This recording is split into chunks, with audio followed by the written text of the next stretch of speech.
The Holder of Rage, Object 21 of 538.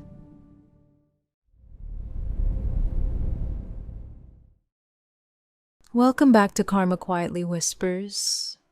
I'm Elara, the Whisperer. Tonight, we continue the Holders series. 538 holders, 538 rituals, 538 objects. They are restless for reunion. They must never be allowed to come together. Let us continue into the darkness. Some hunts begin the moment you ask the wrong question. Tonight's ritual sends you down into darkness, lit by skulls, toward a table where something terrible has been waiting.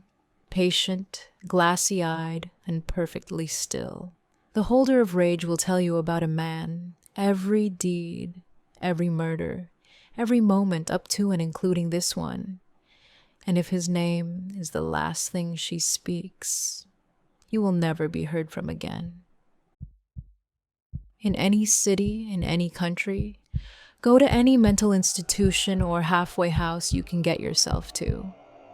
When you reach the front desk, ask to visit someone who calls himself the Holder of Rage. The person will appear shy as they show you to a door and then walk away.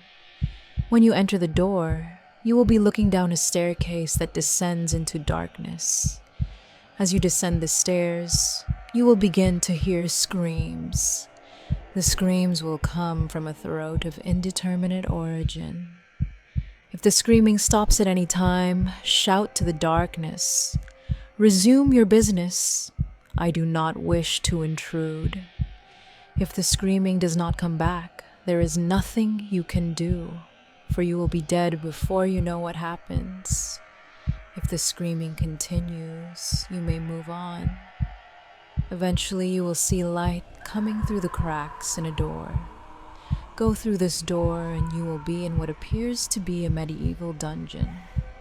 Hollowed out skulls filled with candles serve as lanterns, and skeletons line the walls.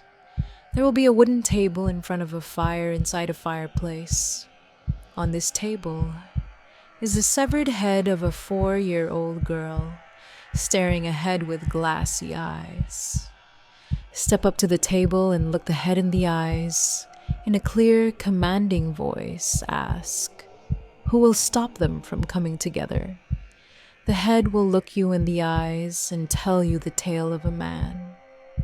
She will tell you his entire story, from his violent birth to what he is doing that very moment.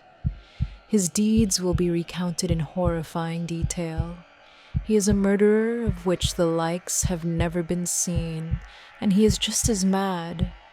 If at the end of the story, the head tells you, he is listening to our conversation, you will be dragged out of the room and never be heard from again.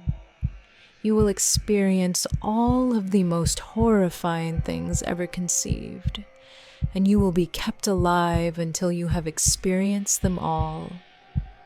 If she tells you, he is elsewhere, he is now looking for you. He will not stop until you are dead or the objects come together. She will tell you to pick her up. Pick the head up by the hair and look at the table where she was. Sitting there will be a needle, covered in dried blood, semen, pus, and countless unidentifiable substances. That needle is object 21 of 538. The hunt has begun, and the clock is ticking. The clock is ticking.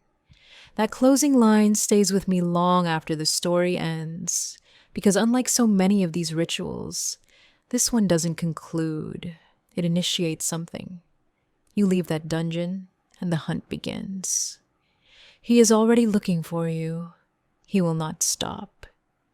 This one still chills me down to something deeper than bone, because the horror isn't contained inside the institution. It follows you home.